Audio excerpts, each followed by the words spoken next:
श्री परमात्मने नमः। श्रीमद् भागवत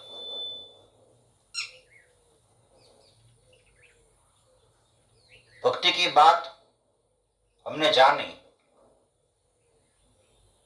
अब ज्ञान मार्ग की बात बताते हैं। भागवत में बताई है, ज्ञान मार्ग में प्राप्य की प्राप्ति होती है। हमें जो प्राप्य करना है उसकी प्राप्ति हो जाती है। ज्ञान मार्ग में जो मिला है ना, हमें उसका अनुभव करना चाहिए कि ईश्वर कैसा है। हमें ज्ञान होता है। भक्ति मार्ग में भक्ति से भेद का नाश करना है, भेद मिटा देना है।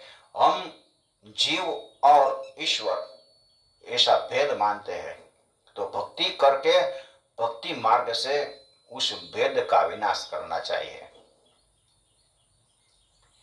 ज्ञान मार्ग में ज्ञान से भेद का विनाश करना है। दोनों रास्ते का लक्ष्य एक ही है।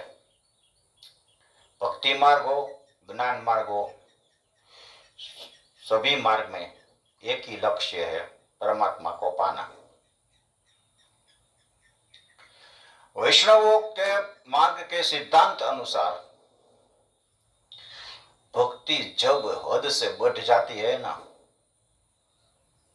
तो परमात्मा खुद दृश्य बन जाते हैं।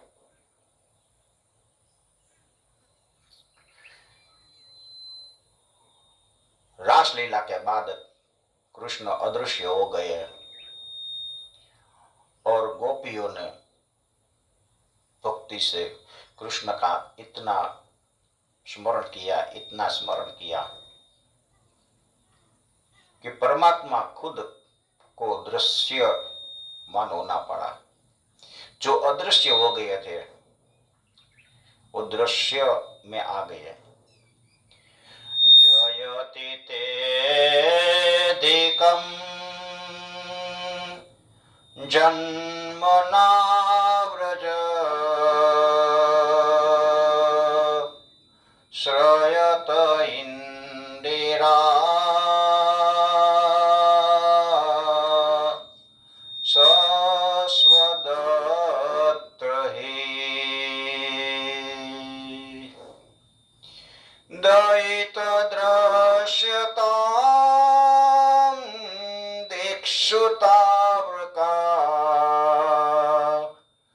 सरसिजोदर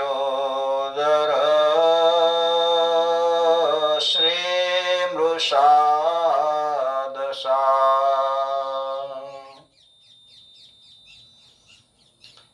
जकार से प्रारंभ हुआ है गोपी गीत का। तो हमारी भक्ति से परमात्मा दृश्य बनकर हमारे सामने आ जाते हैं। भक्ति में इतनी ताकत होती है कि परमात्मा को खुद दृश्यमान बनना पड़ता है।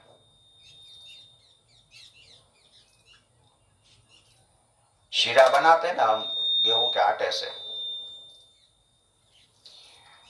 उसमें गेहूं का आटा, गुड़ और घी,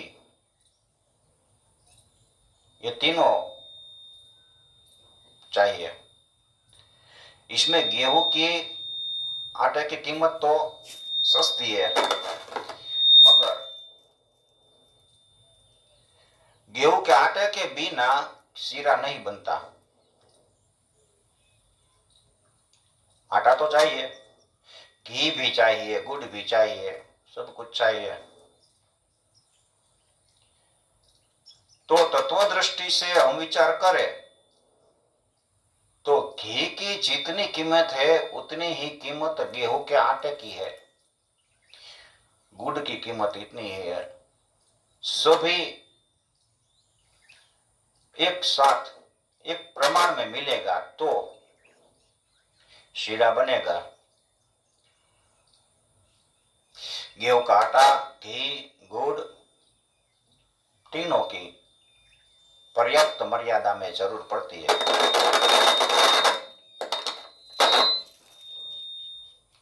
इस तरह ज्ञान, वैराग्य और भक्ति तीनों की जरूर पड़ेगी। तीनों की जरूरत इतनी पड़ेगी कि जितनी हमको जरूरत है। सोड़ानी ज्ञान, सोड़ानी वैराग्य और सोड़ानी भक्ति। जब तीनों तत्व ज्ञान, भक्ति और वैराग्य तीनों एक साथ मिलेंगे, हमारी भक्ति इतनी बढ़ेगी, तब हम कृतार्थ होते हैं। हमारा जीव भाव हमसे दूर हो जाता है। ऐसी ज्ञान की बात भागवत में बताई है। ओम श्री परमात्मने नमः।